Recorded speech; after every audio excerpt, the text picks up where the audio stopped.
Assalamualaikum warahmatullahi wabarakatuh. Alhamdulillahirabbil alamin. Puji syukur kehadirat Allah Subhanahu wa taala. Salawat dan salam semoga selalu tercurah kepada junjungan kita Nabi Muhammad sallallahu alaihi wasallam. Semoga kita termasuk pengikut-pengikutnya yang setia, yang mampu beribadah dengan ikhlas karena Allah dan dapat menghindari riya. Amin ya rabbal alamin. Saudara-saudaraku seiman, ikhlas adalah ruh dalam ibadah. Al-ikhlasu ruhul ibadah.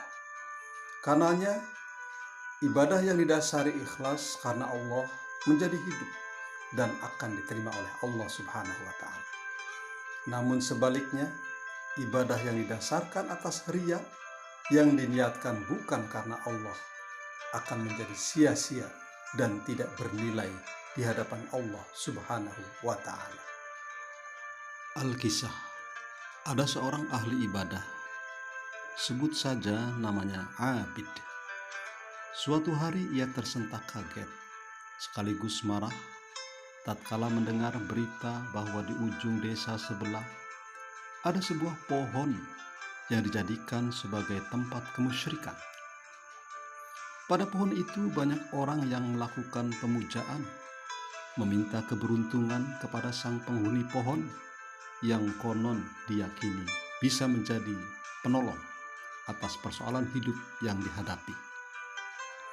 Semangat jihad sang Abid bergelora, maka dia mengasah kapaknya supaya lebih tajam, dan dengan niat karena Allah untuk memberantas kemaksiatan, dia menuju tempat itu untuk menebang pohon yang dijadikan sarana kemusyrikan. Tetapi di tepi jalan, dia dihadang oleh seorang yang tidak lain adalah setan yang menjelma menjadi manusia. Orang itu bertanya, "Mau kemana, Bung? Kelihatannya bersemangat sekali." Dengan berapi-api sang Abid menjawab, "Aku akan tebang pohon penyebab kemusyrikan itu." Setan pun menyela, "Wah, tidak bisa, Bung. Ketahuilah, aku adalah setan, dan akulah yang menggoda mereka yang lemah imannya untuk berbuat syirik melalui pohon itu." Maka terjadilah perdebatan sengit antara sang Abid yang tidak setuju dengan praktik kemusyrikan dengan jelmaan setan yang mengaku sebagai otak perbuatan syirik tersebut. Percekcokan mereka semakin panas dan tidak sebatas adu mulut, tetapi berlanjut dengan adu fisik. Mereka berkelahi memperjuangkan keyakinan masing-masing dan berakhir dengan kemenangan sang Abid. Dia berhasil melumpuhkan jelmaan setan tadi. Akhirnya setan pun menyerah. "Baiklah, aku menyerah kalah. Tapi dengarkan dulu pandangan dan usulanku." Setan mulai menjalankan taktiknya. Selanjutnya setan berkata, "Kalau kamu tetap bersikeras untuk menebang pohon itu, pasti kamu akan dimusuhi dan mungkin akan dikeroyok oleh para pemuja pohon itu. Dan bukan tidak mungkin kamu akan mati sia-sia." Sang Abid cepat memotong, "Aku tidak takut. Sekalipun aku nanti mati, insya Allah itu mati syahid, karena telah memperjuangkan kebenaran dan memberantas kebatilan. Dan itu adalah amalan yang baik." Setan pun menangkis, "Kalau memang begitu tekadmu, bagaimana kalau diganti dengan bentuk kebaikan yang lain? Setiap bangun tidur, saya akan letakkan di bawah bantal uang emas 2 dinar setiap hari. Dan dengan uang itu kamu bisa kaya. Dan dengan leluasa bisa berbuat kebaikan lebih banyak lagi." Demikian rayuan setan. Mendengar penawaran setan itu, sang Abid terpengaruh.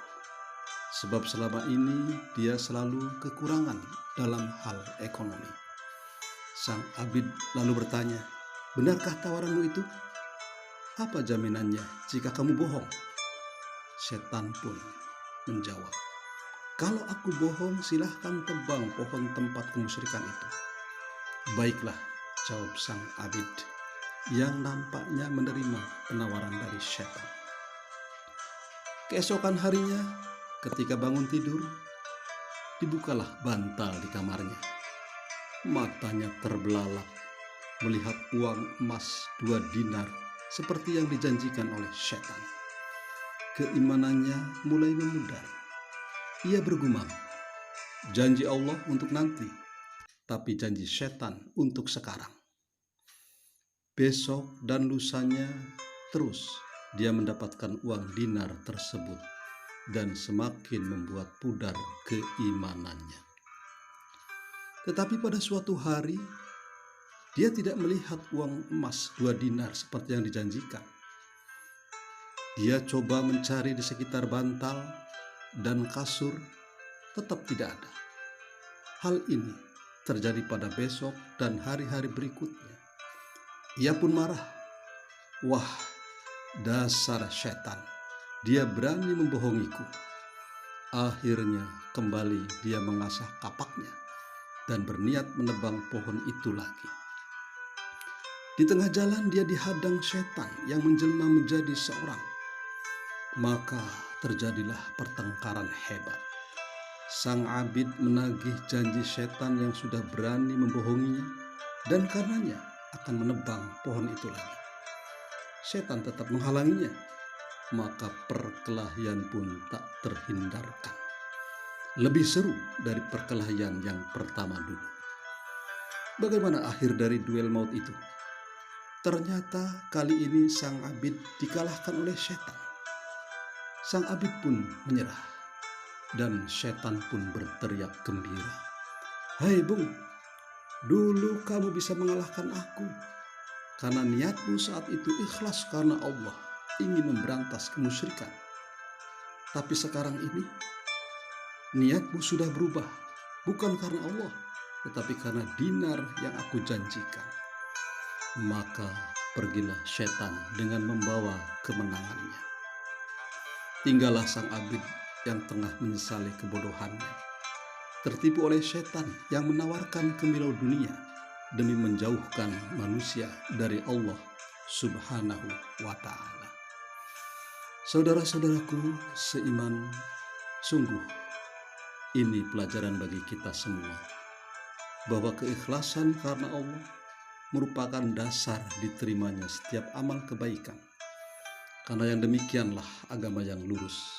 Sebagaimana disebutkan dalam Quran surat Al-Bayyinah ayat 5. Padahal mereka tidak disuruh kecuali supaya menyembah Allah dengan memurnikan ketaatan kepadanya dalam menjalankan agama yang lurus. Dan supaya mereka mendirikan sholat dan menunaikan zakat. Dan yang demikian itulah agama yang lurus. Sedangkan riya, yakni beramal karena ingin dilihat atau dipuji oleh selain Allah, akan menghapuskan amal kebaikan dari ridhonya. Bahkan pelakunya disebut sebagai bagian dari pendusta agama, sebagaimana disebut dalam Quran surat Al-Ma'un ayat 6. Yang artinya, yang termasuk salah satu pendusta agama adalah orang-orang yang berbuat riya. Shadaqallahul azim. Demikianlah, semoga ada guna dan manfaatnya. Assalamualaikum warahmatullahi wabarakatuh.